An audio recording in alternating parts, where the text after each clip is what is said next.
I know it's that time of the day. I know you may have heard about leaving the best for last, but sometimes the last is left for best. So I'm not sure which one you want to take. So let's go. There was some time, our experience in Tobago where oil spills are concerned goes very deep. I remember a morning, it was 1979. I happened to be just where we are now located at Fairfield Complex, and we learned of a vessel. How many of you know about the vessel Atlantic Express?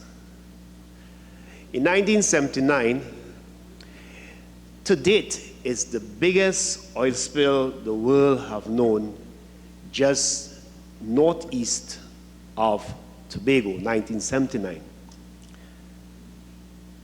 Fate will have it that on the 7th of February, 2024, and I'm saying some specific things for some specific reasons, it was Carnival Wednesday.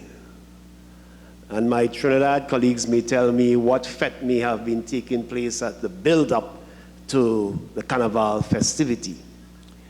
It was a period when we were finalizing things for the Carnival festivities in Tobago. This is a different story by itself. But this is what happened.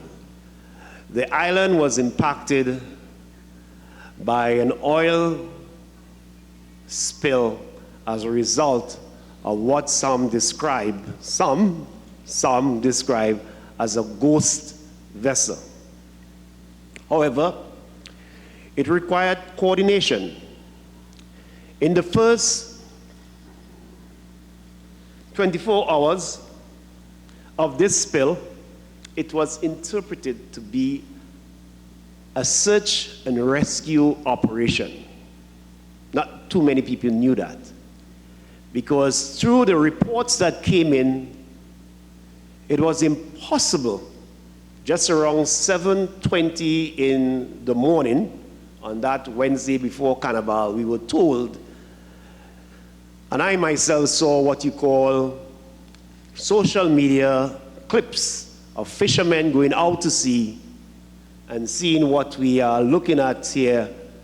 Looks something like a fish accordingly in the water right there.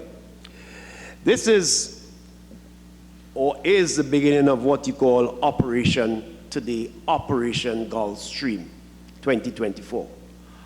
Operation Gulfstream, in the first 24 hours, we thought we were dealing with search and rescue operations. There were schools of thoughts. I remember reaching out to the Trinidad and Tobago Coast Guard.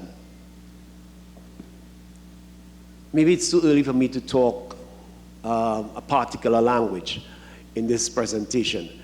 So I reached out to the Trinidad and Tobago Coast Guard, and later on I had reasons to look for other fishing vessels that were on island to respond to the same area where the concerns were.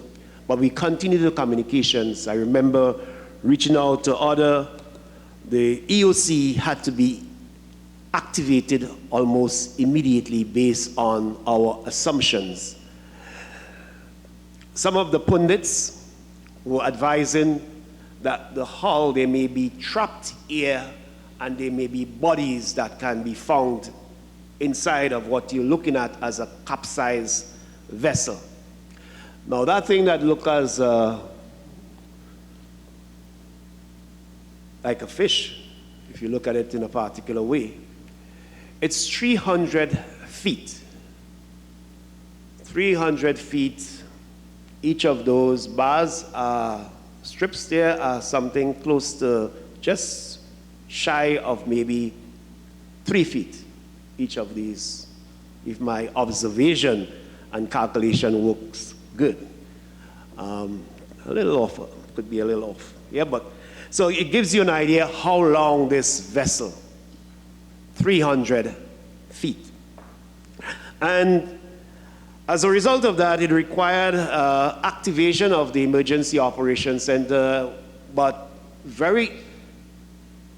the turbulence of the water, the communication that we got coming back to us, we had some concerns. One is that we made contact with North Post Radio.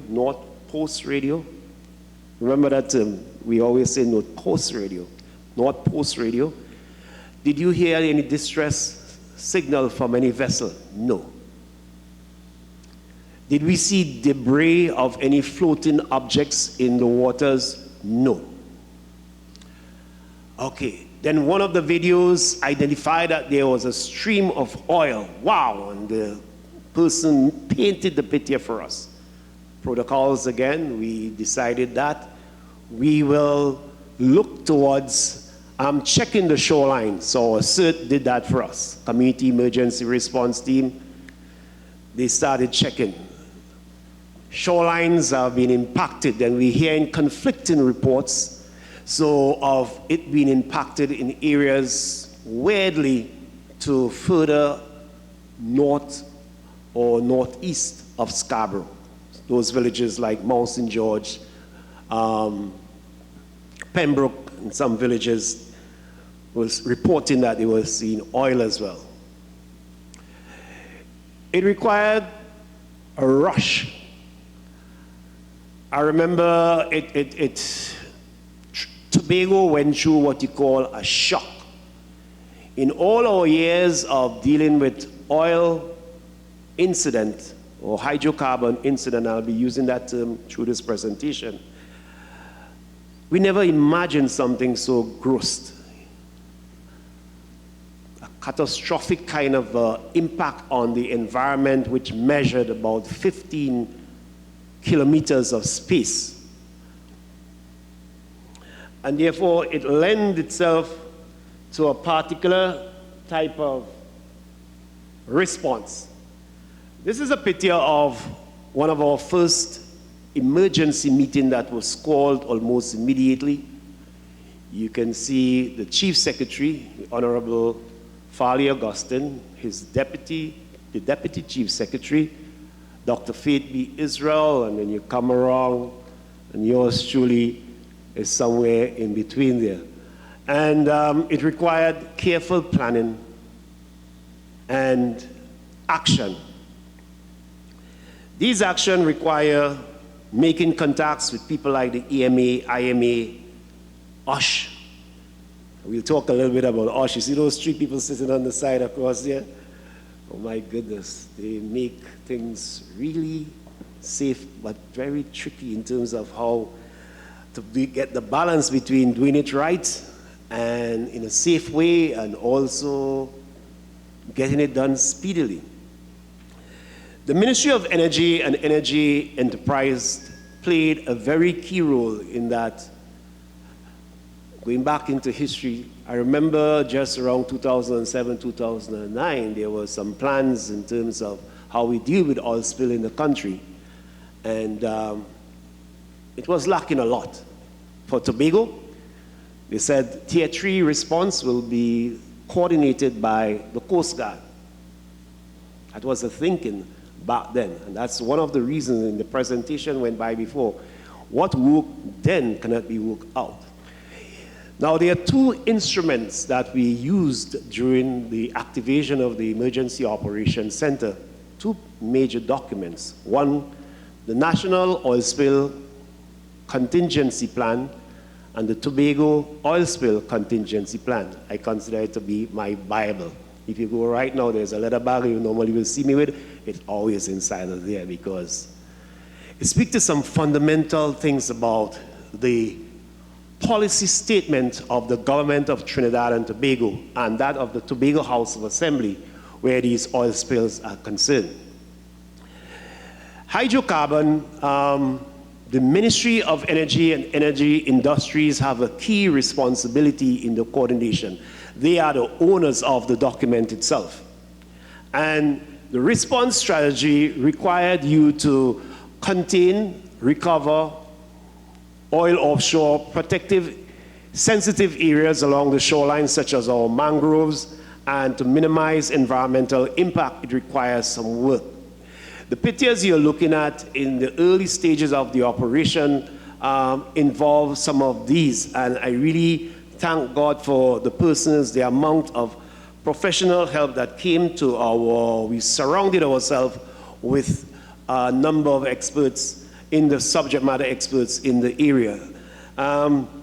Not to leave out the international bodies that came to bear, not to leave out my colleague, the National Operations Center. As I always tell people, there's a disaster management mechanism, a national disaster mechanism in the country, and I respect that. I respect SEDIMA as well, and these entities and the role that they played in advice and things like that going forward. But there were other bodies that I need to make mention to you, such as the members of the THA, the various departments of the THA. I mentioned a few, for example, DNRE, which is the Department of Natural Resources and the Environment. You also have those who are connected to OSH, the Occupational Health and Safety folks, and EMA, the IMA, and all of the 9 yards. And of course, I spoke about the ODPM and the role that they play in this event. The event, it was required, there was a requirement to have what you call command post set up. There were 3 because of the span of areas, and these are lessons for those of you who are embarking on what you call ICS. I heard the Prime Minister some years ago talk about classroom economics and the really economics that deals in the country. And it's something happening in disaster management that you need to pay attention to in the deep areas of the ICS, where you have large areas or geography all on the same island, but in different parts where you have to use the same principles of managing the area. So we had was to set up 3 field command operations. Another thing that I want to bring to the picture is the duration of these operations. It's good to, when you look at the plan itself, those 2 documents, you see it covers just 72 hours of operation. I am speaking to an incident that went, today is day 119. Where are we? Probably I should shoot straight to that in the interest of time. So I'll come back to some of the players, but let me talk about where we are so you could get a sense of why we are saying this. The process required to date, there were 3 major areas of collections. There is a collection of what you call solid waste or oiled waste. There is a collection of what you call liquid waste. And there is something that they describe, if Sham is in the room, we call it gold, liquid gold. And that is considered the inventory or the cargo of the vessel itself. So those are 3. In terms of figures, to date, 59,682 barrels of liquid waste have been collected. And also you have a situation whereby, in terms of solid waste, 23,000 cubic yards of waste.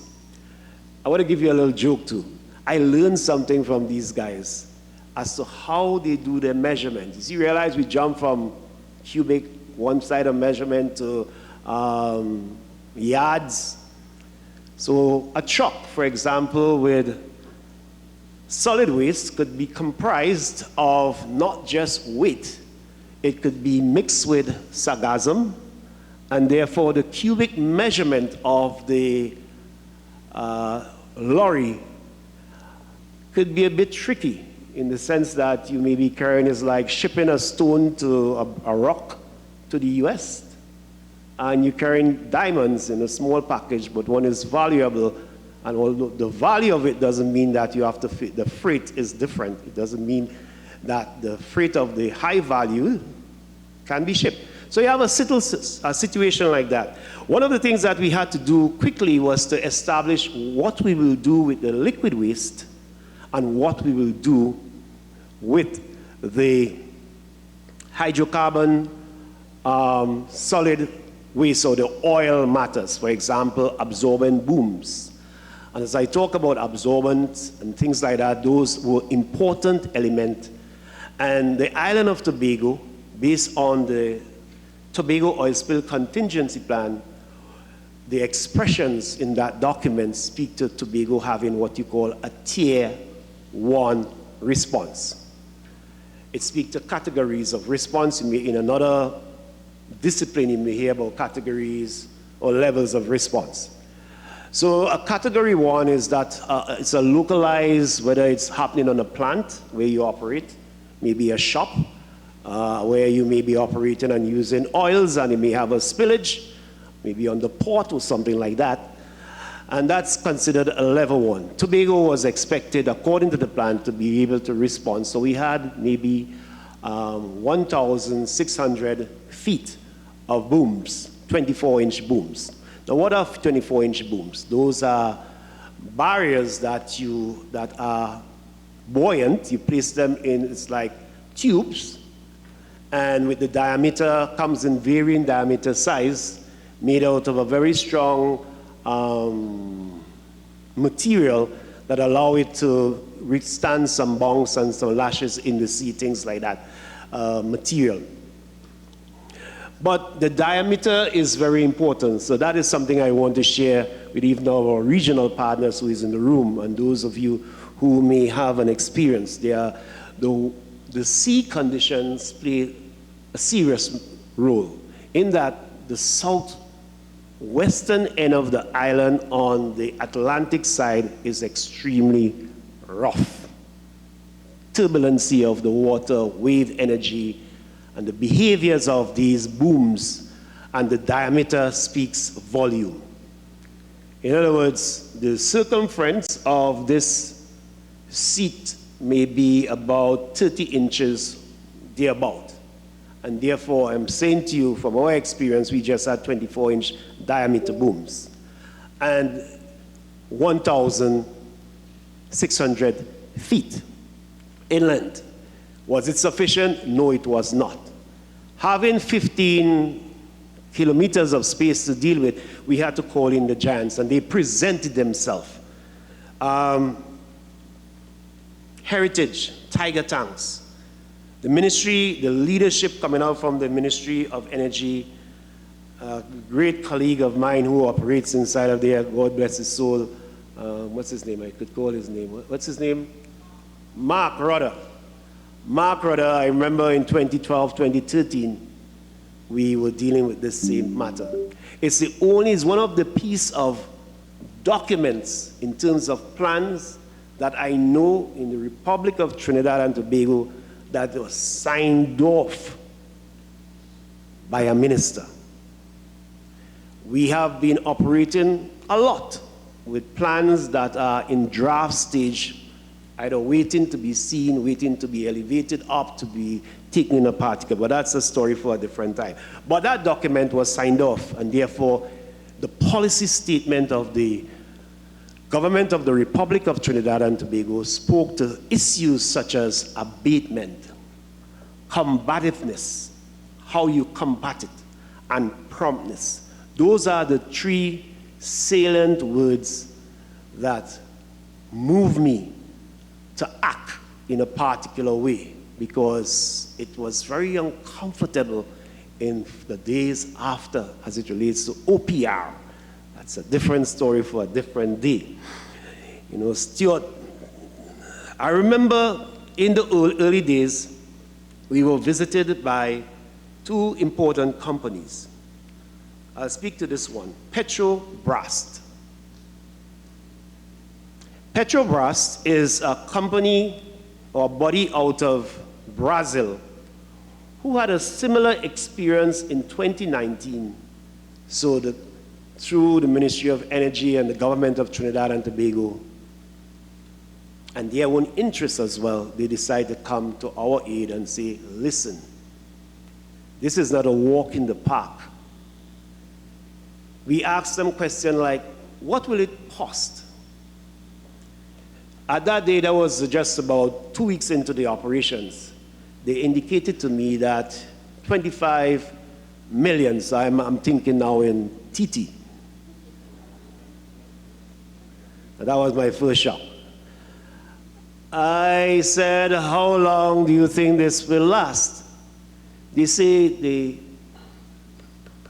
operations in terms of your management cater for 6 to 8 months. Another shock. But you heard Samlal said that you had to recrank it up with numbers. So in terms of getting numbers, we were able, the volunteers came through. We had over 300 persons operating and have to feed on a daily basis.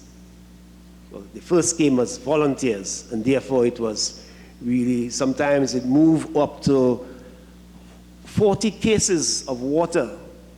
Men working in the sun, that time of the day, it's what? February. The sun is rich, no rain. You're looking for rain. You wish rain could fall. Not literally. But it was like that. And then the guys that you see in those suits there,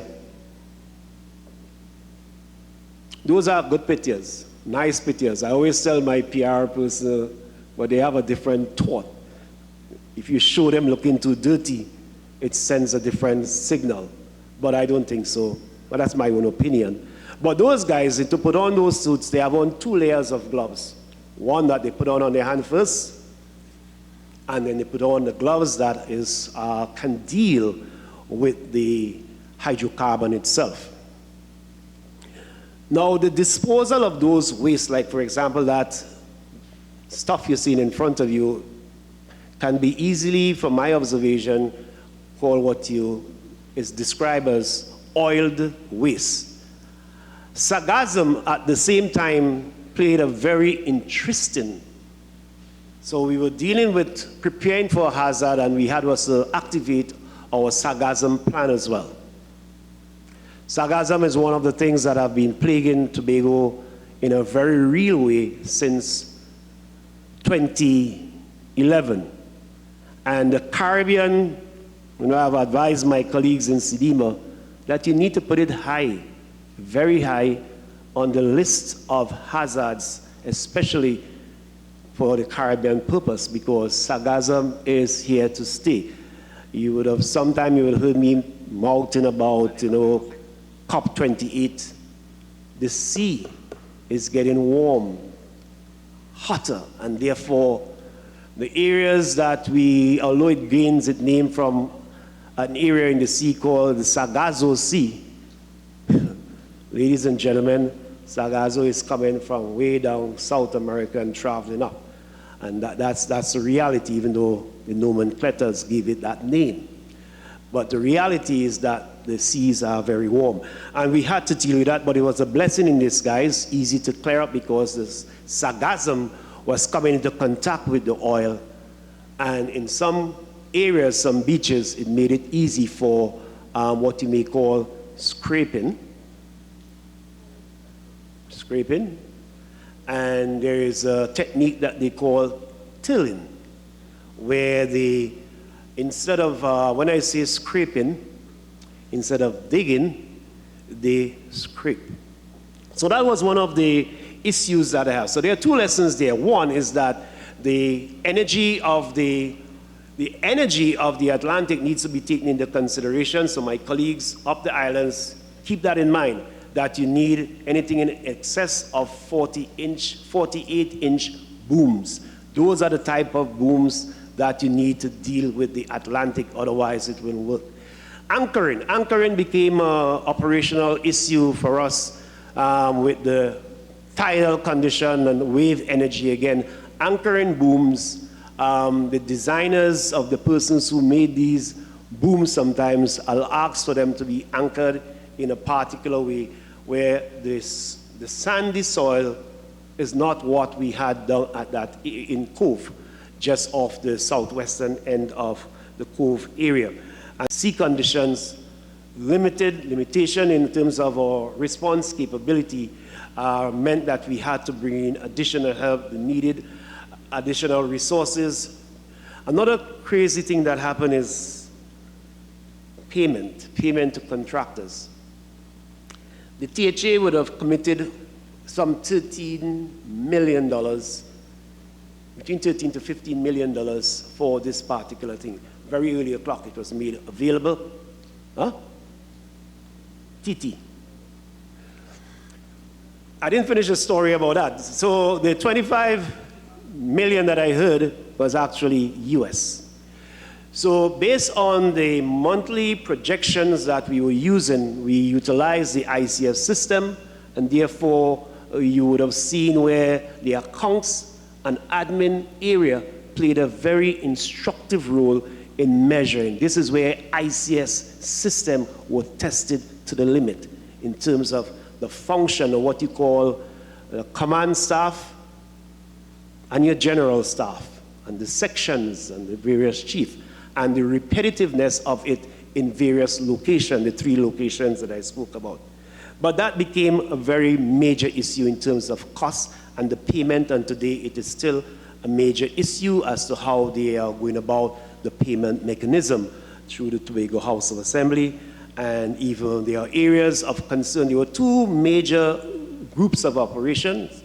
One is that what was happening out at sea remained under the remit of the Ministry of Energy and Energy Industries.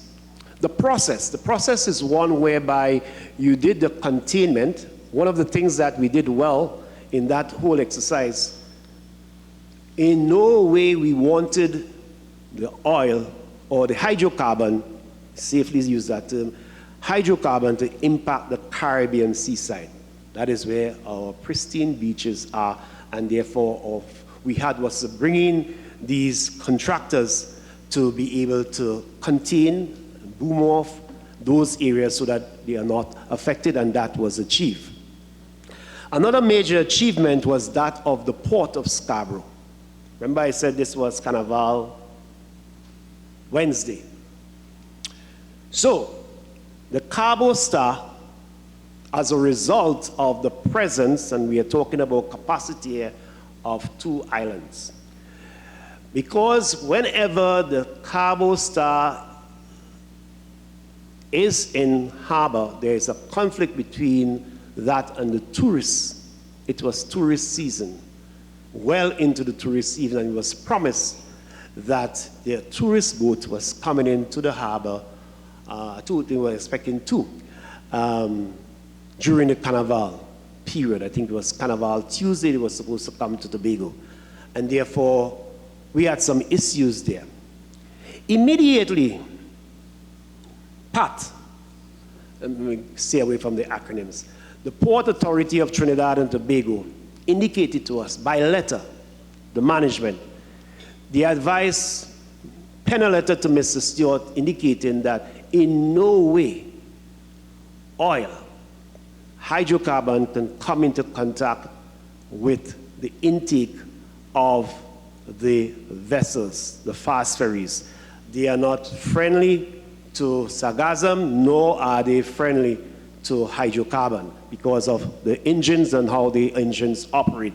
And therefore, the injects need to be protected. So the 1,600 feet of booms, that was our first priority, and within 24 hours we were able, it took us into Thursday just after midnight to be able to lay those booms in place to prevent the fast ferry.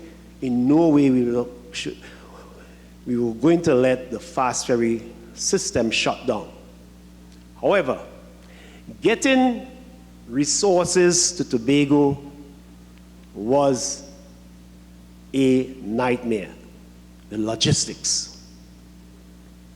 I reached out again to my colleague.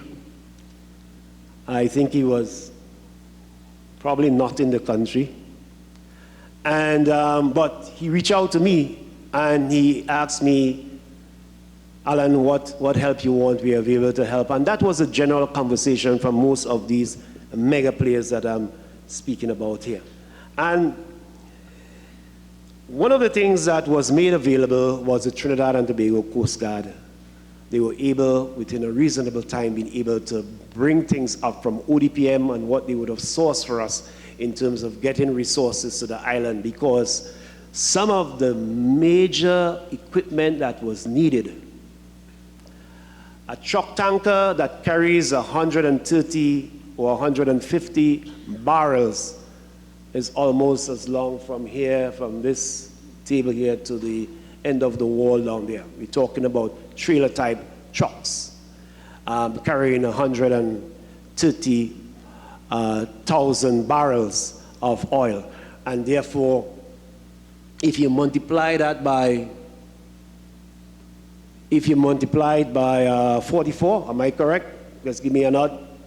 A barrel, I think a barrel is 44 gallons. You will get the real figure in terms of what these barrels will translate into. And to get them to Tobago, the first sailing of the Cabo Star to Tobago was after the Wednesday, was the Ash Wednesday, was the first sailing. Those were some of the challenges that we were faced with in moving assets to the island of Tobago. It lends itself to understand that there is a need for us to build serious capacity where the island is concerned, because sometimes it sounds good, and if you're doing a tabletop exercise, you just say, what will happen? But when you do it in reality, you realize you have constraints in terms of availability. You have to employ techniques such as that command area, where we more or less, it's not like a commandeering, but you are saying, what are the priorities for the island now? And therefore, that kind of a strong communication, an incident commander has to have that kind of makeup, because it boils down to that sometimes, where you use gentle persuasion, but at the same time you have to settle the story.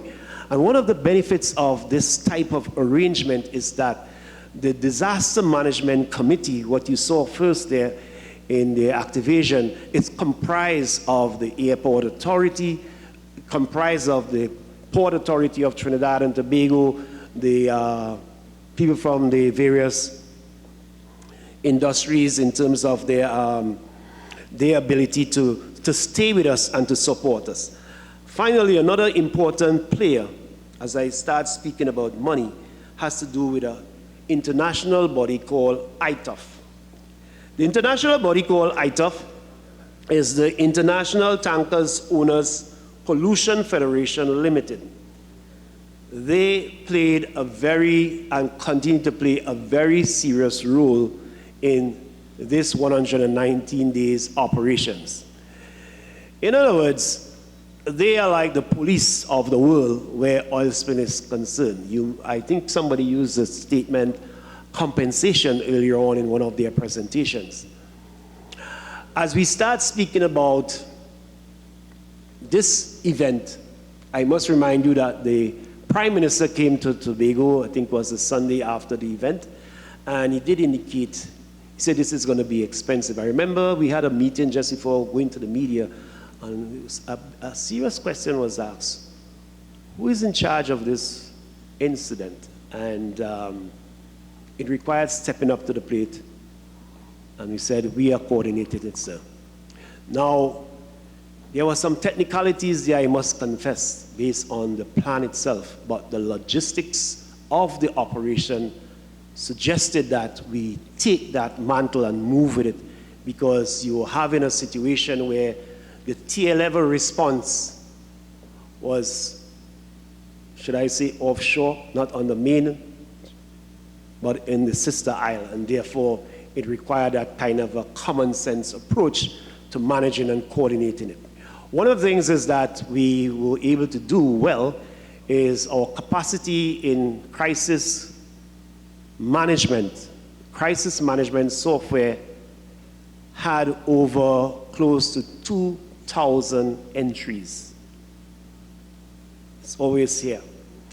Every action that is taken was recorded. And those things came back to serve us critically in terms of the after carnival, and when everybody pops up and they say, well, who authorized you to do that? And how did you do so and so? You're able to do certain things and share certain information based on the information that was recorded. And that is something that a lesson I want to leave with you all, that record everything, have the ability through your softwares, through your system, to be able to store information, record the information, share the information if when it becomes necessary and to who you're sharing it with, but more importantly, the ability to retrieve information like this. I'm able to retrieve that same information from my cell phone because I'm able to make input to it through my cell phone and everything. That is what managing information, especially crisis information, is very, very important. Ladies and gentlemen, this event really had its own stars, and the stars are sometimes, they came from varying areas. I mentioned the ODPM, I mentioned the DNRE, OSH, the Ministry of Energy, I mentioned the IMA, EMA, the fisher folks. The engagement of the fisher folks was critical in all of this, and the role that they played in to make sure that we are able to do and get certain things to the abatement, in combativeness, how you combat this situation, and the promptness of response are the key areas, and that is some of the key words that you will find in the National Oil Spill Contingency Plan, and the very first couple of paragraphs of both of those plans speaks to that way in which you need to, and what they see. Another area before I close I want to mention, because there are two critical areas. What was impacted was the environment. The environment was impacted in such a harsh way that I don't think that we understand to the degree of which it has been impacted as yet. I learned that there is a system that allows life to exist called photosynthesis, where light in itself creates bodies or existence that other the biodiversity of our environment survive on. For example, the mangroves, they require, that is where our fishes, almost say shark, but this is where the fishes actually spawn, and also the crab life. And there are in order for them to survive, they themselves, if I to look at them as seedlings, they survive, and that is a cycle. But we have something, when we talk about the environment, we have a threat. And the sense of what happened and the ease by which it happened, I feel it can always happen again. And therefore, we have to be prepared. The environment today, what we are doing, we utilize UAVs, drones, and we have been monitoring. There are players such as one of the key things that they brought into the theater was something called NOFI. N-O-F-I is a system that shapes like a fork. About the span between these two is like two large booms with a socket in the back here that skims the water and picks up the oil. It's about this distance between here and here is about 150 feet. It's been pulled sometimes by two vessels, and that was our savior. It must be understood that this thing extends itself beyond our waters. By the time those systems through TNT Salvage came into the picture, that was one of the major contractors that came into, that were dealing with the marine operations itself. The divers and the inability for them, because of the instability of the vessel itself, where it was perched on the coral, sometimes get to the ID number. I'm using that term now, can't remember the real name of it, and certifying that it was actually a Gulf Stream. That was a challenge. Publicly, sometimes I stay away from going that far in these sessions like these, but it is a matter that is still under investigation. But what I can say to you to ease your mind, not to feel that I'm hiding stuff, is that it's like a motor car sold. So on documentation, you see where this person sold it to this person, but this person sold it to that person without going through the process. And therefore, the real owner is not the owner that you're finding because they no longer has the vessel. And you have those trades taking place, and there's something that happened that we had to just back off because I understand that this is an indication. But it speaks to the tier level. Me and my colleague, we also had some issues as to who should call the tier 2 or the tier 3, I remember that, the tier 3. And you always have to be able to be wise as to where the executive of the country, they are placed in all of this. In other words, it's an investigation, and therefore certain things are happening. And it was prudent that we communicate, our public communication, we spoke about that, how the craftiness of the communication has to be correct because there were all type of information floating around. In other words, I remember one morning I was in the field emergency, in the field command post, and somebody walked into it. They said they were sent to me, and a very august body, and they decided to do a presentation, and they did show me the final moments of the vessel before it went under. I said, wow, okay. They pointed out to me how the vessel was constructed, and they showed me certain things, and that's how we knew about the capacities of the vessel in terms of the ability that it may have been carrying a capacity of more than 30,000 cubic or barrels of hydrocarbon, and put it that way. And therefore, to date, 28,650 barrels have been cleared. It's more that has been cleared. But one of the things you need to appreciate is the process. The rains are here, and I did spoke about another threat to the whole operation. So whenever there is rain, the operations have to cease. As they say, oil and water don't mix. To get into from the bottom of the ship, that is now the top side, you have to create openings through the hull and then get into the tanks of where the hydrocarbon chambers are set to be located. And from what I saw, what I observed by the diagrams, I recognize that you may be dealing with about 6 chambers, different chambers, and they all need to be breached. When there are rough seas, it interferes with the operation. Where are we in the process? We are in a stage where the de-inventory is taking place. It means, therefore, at the staging area at Cove, there are frac tanks. Frac tanks could be viewed as a 40-foot container. It holds about 22,000 gallons.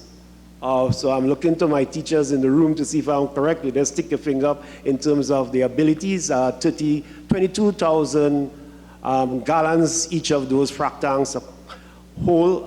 The process is one where you extract it, what you call the process of de-inventory, bring it to shore, store it into the frac tanks, and during that process, the government of Trinidad and Tobago sourced a vessel, Mulchan, I think the name is Scott Mulchan is the name of that vessel, and that vessel then takes the hydrocarbon to Trinidad. It requires moving it to shore into frac tanks, using the tanker trucks. Some of those hold 100 50 barrels, 130 barrels, and then you transport it to the vessel. There are emergency plans in place for that process to take place very safely without causing any problems on the roadway, things like that. Sometimes it involves the TTPS in terms of moving these large trucking because you could have secondary event.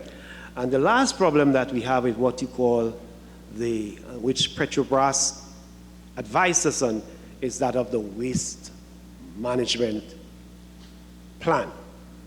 How do you deal with what I describe as 59, close to 60,000 cubic liters of waste that is out there, and in addition to that, 23,000 square yards or cubic yards of oiled or solid waste? These are the challenges that we have currently, and the plan towards that is well on its way. The plan is structured in a way, in a tier level as well, where they're looking at what needs to be done immediately with Studley Park, where it is stored, and then the removal from Studley Park. Keep in mind the difference between the waste and the inventory itself, which is which they call the goal. And that process is ongoing as we speak, where they are doing the de-inventorying, and we are looking at the possibility of moving the waste out of Studley Park before the onset of the heavy rains that we know the capacity at Studley Park. It will become another